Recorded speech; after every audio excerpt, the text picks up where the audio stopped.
You're listening to Too Much on Her Plate, the podcast for smart, busy women who are tired of running on the hamster wheel and are ready to create freedom from overeating and emotional eating. I'm your host, clinical psychologist, author, and a smart, busy woman too, Dr. Melissa McCreary. Hello, everybody. It is January.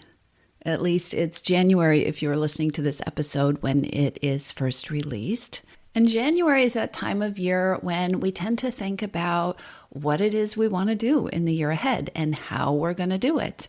And if you're listening to this episode and it's not January, you're probably thinking about emotional eating and what it is that you can do about that and how you're going to do it because of the title of this episode.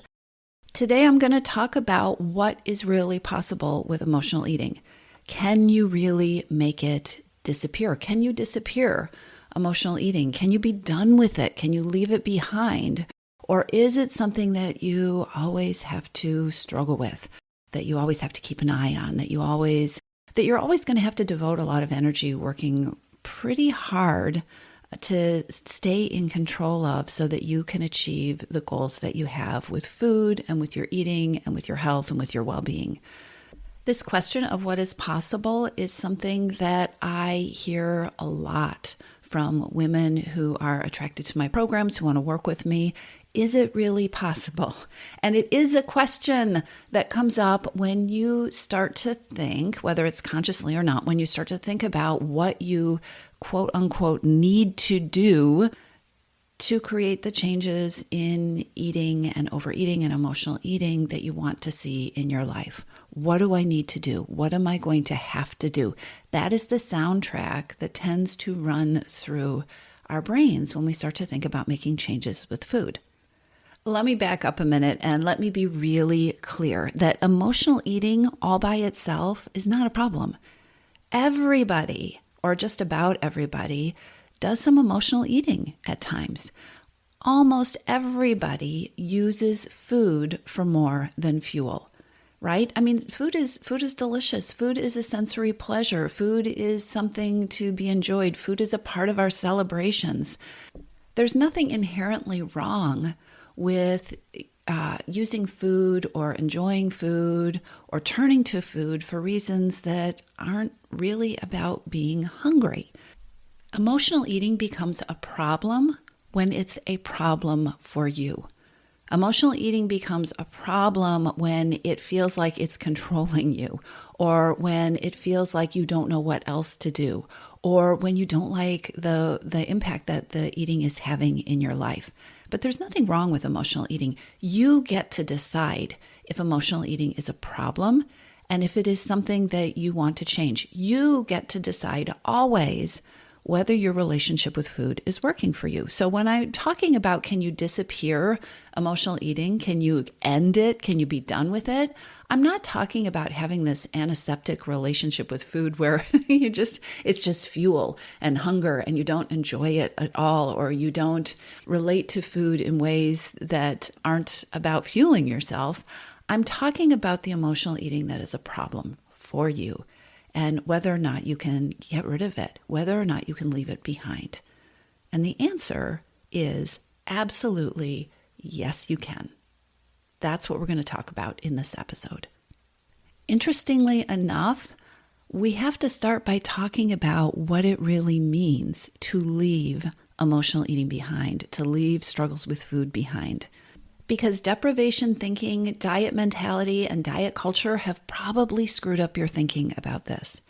Believe it or not, leaving the struggle behind, ending that kind of problematic emotional eating, and I'm just going to use the shorthand. I'm just going to talk about emotional eating for the rest of the podcast because now you know what I mean. Ending emotional eating does not mean finding a way to create perfect control. There is a huge difference between a sense of empowerment and a sense of being in control. Being in control is something that you have to maintain. Being in control is something that can go away. Being in control means that there is a battle or a struggle, and at the moment, you have the upper hand. it is very interesting to me that that phase of most food plans and weight loss plans where after you have achieved your goal, that phase is usually referred to as maintenance. And it's a pretty scary phase of the process for a lot of people because it comes with all these thoughts about, can I, right? Can I maintain? How am I going to maintain? How long am I going to maintain? Guess what? Being in maintenance is part of that struggle that diet mentality and deprivation thinking sets up for us. Being in maintenance is being in that place of how long can I stay in control? Being in maintenance is not feeling and being empowered. It's not peace with food, and it's not freedom from overeating. So if you want to be done with emotional eating, if you really want to be free from that kind of overeating, then you need to have a new goal. The goal becomes empowering yourself. The goal becomes taking your power back. And the goal becomes deflating the power that food has in your life. Deflating the power that eating and turning to food and walking into the kitchen has. Taking that power back so there isn't a power struggle anymore. I know this can sound very conceptual, and it's also really important. Something that my listeners tell me over and over and over again is that I am so tired. I am so tired of thinking about this stuff. I am so tired of the space that food and my eating and my weight and my struggles with all this stuff take up in my brain. I am so tired of having this be the first thing I think about every morning. I am so tired of having good days and bad days and feeling like my life is controlled by food. I am so tired. I want you to think about it this way. A struggle for control perpetuates that tiredness, and it is a struggle of control is underlaid by all those kinds of thoughts, right? You just always have to be on top of them. The kind of freedom from emotional eating and overeating that I'm talking about is when you have settled into a way of eating and a way of being with food that is natural and that fits you, so that you don't have to make deliberate thoughts about it all the time. You don't need to make deliberate efforts because you know what to do. It's comfortable, it fits, it works for you, and you're getting your needs met. You're not pushing them down or needing to use extra control and discipline to stay on top of them or to stay apart from your needs that aren't getting met. Make sense? So think about it. Most of the time when people decide, okay, it's January, I'm going to change my eating. Well, they say I'm going to take control of this emotional eating, right? Most of the time people start by setting up a battle for control, a struggle. If you want to be free from emotional eating and overeating, then you have to do it differently. You have to approach it differently, and you have to set the whole thing, the whole process up differently. Here's what I'm going to suggest to you. Instead of setting up a struggle for control and a path where the end result is something that you have to maintain, what I would challenge you to do, and this is the exact process that we use in my Missing Piece group coaching program, is to reverse engineer things. We need to reverse engineer things and work backwards from the you that is free from overeating. We need to reverse engineer a process that has created a you that isn't struggling to maintain, a you that has freedom from overeating and peace with food. We start with that endpoint. Who is she? What is she like? How does she live? How does she approach her problems? How does she get her needs met? And then we reverse engineer back and create a path that builds you these things and takes your power back from food and from overeating and from emotional eating. This is so different than diet mentality and the deprivation thinking that is just so ingrained in that if you have had ongoing struggles with overeating and emotional eating, it's probably just feels like reality. It probably just feels like this is how you need to think about things, right? You need to think about, okay, Where is my eating a problem? How am I going to change my eating? What am I going to buy at the grocery store? What am I going to tell myself I need to eat? What do I need to stay away from? What do I need to get out of my cupboards? All of that is a deprivation approach. And I think one of the ways to keep thinking about it is, am I setting myself up for something hard that I am going to need to maintain in the end? That's a signal that you're on the deprivation path, all right? Doing it differently is going to feel so different. And in fact, it's going to feel to your deprivation trained brain that you're aiming in the wrong direction. It's going to feel like, wait a minute, why am I not thinking about this? Why am I not doing this? I should be doing the hard stuff. I should be depriving myself. One of the things that is so critical to remember when you decide that really you are ready to end the struggle with emotional eating is that you need to do it differently. And doing it differently, doing anything differently, starts by focusing your thoughts and your beliefs and the stories that you tell yourself in a different direction. And that is going to feel strange and confusing and sometimes even wrong to your brain, who believes, your brain is going to tell you, wait, I know what to do. We need to be aiming over here. We need to be doing that hard stuff. It's January. It's time to do something hard. I know you know this, that doing the same old thing just creates the same old results. But really, let's be honest, doing something different feels weird and awkward and graceless and really, really hard. So I'm going to give you the 4 tenets that I believe are essential for doing it differently.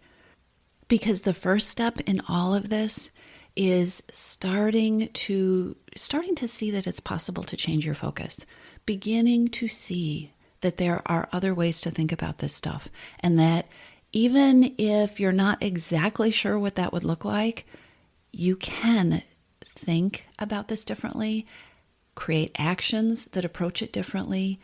You can do this whole path of changing your eating differently, and that it can lead to really different results. All right? So the 4 tenets that I believe are absolutely essential to creating true freedom from emotional eating, and these are actually the 4 underlying tenets of my Missing Piece Group coaching program, are the following. Number 1, and this is essential, and this has to be the place to start, and it is so different from deprivation thinking. Number 1 is to embrace your power. If you start from a place of having to be in control, having to maintain, that is exactly where you're going to end up, right? The journey ends up being what the destination feels like and looks like. You cannot be on a path of starvation and misery and deprivation and end up feeling fulfilled and nourished and, on a path that is going to create joy and fulfillment and ease. So if you want to feel powerful, and remember, we're reverse engineering from that unstoppable version of you that has freedom from overeating and emotional eating, guess what? She's in charge. She is empowered. She is running the show. So the absolute first step of changing your eating in a way that is going to last and is going to feel good to you is to find your power again. Embrace your power. Start creating a way of approaching this journey that feels empowered, that builds your confidence instead of tears you down. Start rediscovering your inner wisdom about what works for you. And if you're rolling your eyes, listen, it's really important to remember that you are the only one who has lived inside your body and who has had your body's relationship with food for your whole life. You do know what is best for you. You do know how to take the information that comes at you from the rest of the world and filter it through what you know about you. You may be disconnected from it, and you probably are if you have spent a lot of time in deprivation thinking and diet mentality. And learning how to connect with yourself again, learning how to trust yourself again, learning how to tap into your inner wisdom and to find ways of being with food that feel empowering and build your confidence instead of fill you with guilt and shame and self-blame and lead to all sorts of name calling and telling yourself it's all your fault and you're lazy and you're undisciplined and all that other stuff. Embracing your power is critical if you want to feel powerful at the end. That is step one. It is not just step one. Actually, it is the place to start, but it is something that is going to be so critical to come back to over and over and over and over again throughout the process. The second tenet of really disappearing, ending struggles with emotional eating is to ditch the diet. Right? Ditch the diet, ditch the deprivation thinking, learn how to tune into a new way of thinking that is really about creating a relationship with food that works for you. What do I mean by that? Your brain is probably so full of rules and shoulds and other people's ideas of how you should eat, shoulds, how you should eat and what will work and what you shouldn't do, and probably half of them conflict with each other. I can tell you this. I have been doing this long enough to know there is not one way of eating that works for everyone. Food freedom happens when you tune into and discover through trial and error the way of eating that works for you, the way of eating that feels good for you, the way of eating that is a match for your lifestyle and your tastes and your preferences and for your goals. It is a process of steps. And I know that when your brain has been hijacked by deprivation thinking, this can just sound like gobbledygook, right? Like, what the heck does it mean to have food freedom? What do you mean a way of eating that works for me? What does that mean? What do I give up? How many points do I count? Do I track things? Do I take a deep breath? Because again, that is why the whole process has to start with a sense of empowerment, a sense of reminding yourself that I can figure this out. I may need help, I may need new tools and strategies, but I can figure this out. I can listen to myself. I can learn things. There isn't a right and a wrong way to do that. Only I can figure out what is a good fit for me. Food freedom means figuring out what it is that you really need and the reasons that food has been so powerful for you. If you're emotional eating, it may mean, what are the feelings that I have been turning to food to cope with or to push down or to push away? What would help me care for myself with these feelings? What are the muscles that would be helpful to grow or that I could use some help growing so that I have some options other than turning to food when I feel certain things or when I find myself in certain situations? Again, taking your power back. How can I feel more powerful? What are the ways that I can feel like I have more flexibility in getting what I need or in taking care of myself or responding to my feelings or my needs so that food doesn't have the upper hand? Food has the upper hand when it feels like it's the only choice. I mean, let's be real. You are not emotionally eating because you are lazy or ineffective or because you don't have enough self-control. You're a smart woman. You solve all sorts of problems in your life. If you are stuck in a pattern of emotional eating, it's because it is the best thing or the only thing you know how to do in this particular set of circumstances. Creating a relationship with food that works for you means that it's not just about the food. It's definitely not just about the food. It's about knowing why food currently has the power that it does in your life and starting to generate some new ways of taking your power back so that you can get your needs met in better ways, in ways that work better, in ways that nourish you better, in ways that take care of you better. And when that happens, food doesn't have power anymore. You've taken your power back. You are empowered. You know how to take care of yourself in ways that have nothing to do with walking into the kitchen. So embracing your power, ditching the diet, and creating a relationship with food that works for you. And then the third tenet that is so essential and so different from deprivation thinking and diet mentality and related to the first two is to promote yourself to CEO of your well-being. This is a term that we use a lot in Your Missing Piece, but I want you to really imagine you sitting at the head of a conference table, calling the shots, right?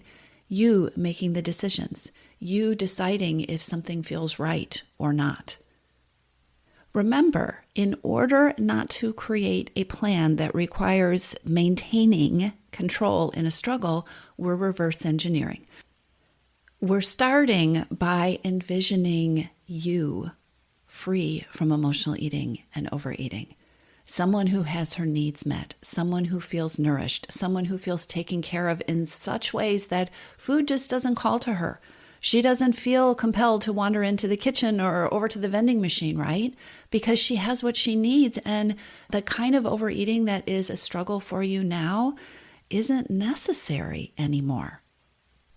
So the other piece of becoming the CEO of your well-being and your life is showing up for yourself like a CEO. Instead of reacting to your life, instead of trying to cram yourself into non-existent spaces, being the CEO of your well-being means showing up for your well-being like a CEO.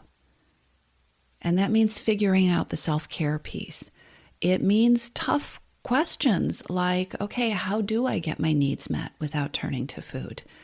What do I do about the tough feelings? How can I care for myself? How can I talk to myself more nicely instead of like this person that I would never talk this way to anyone in real life. How can I show up for myself like a CEO? This is such an important question, but I want you to really think about the you that you want to be at the end when you have achieved your goal.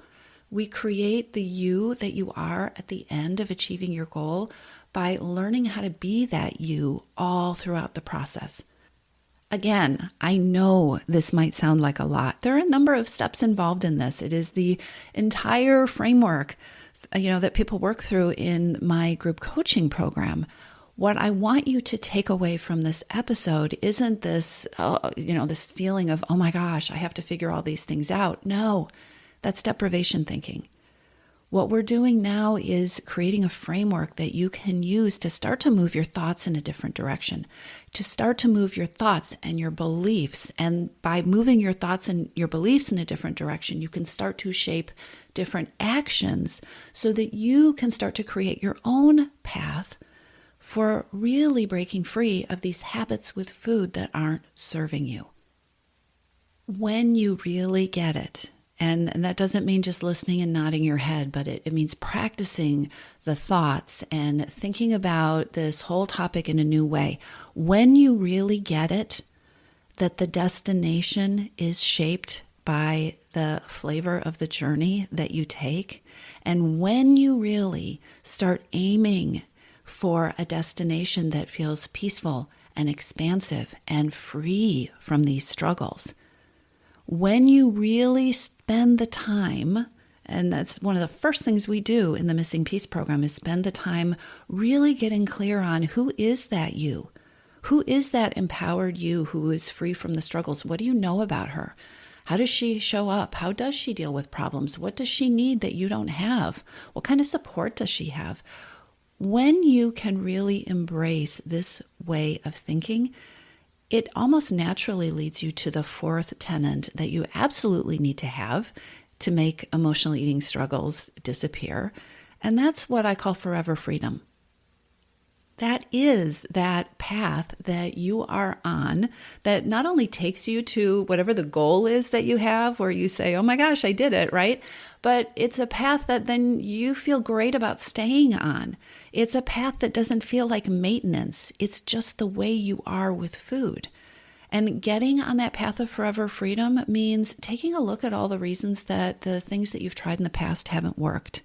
And taking a look not from a place of self-blame and judgment and shame, which is deprivation thinking and diet mentality, right? That's the idea that if something didn't work, it's because you didn't try hard enough, you didn't sacrifice enough, you didn't have enough willpower.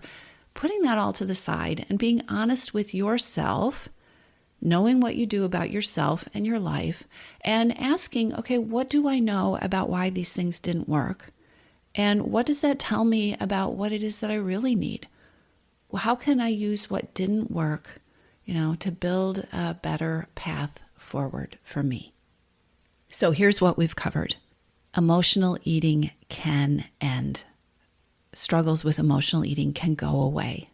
Emotional eating does not have to be something that you have to be endlessly in control of or always falling out of control of. And all of that starts with learning how to change your approach and your thinking from a self-control deprivation approach to an empowered approach. Until you make that shift, everything will be seen through that old lens of diet mentality and deprivation. So one more thing, because it's January. You may be listening to this and thinking, "Oh, this just sounds like so much. How do I do this? I could go on an 8-week deprivation plan, and maybe I could see a difference. Maybe it would work this time." This sounds like a lot.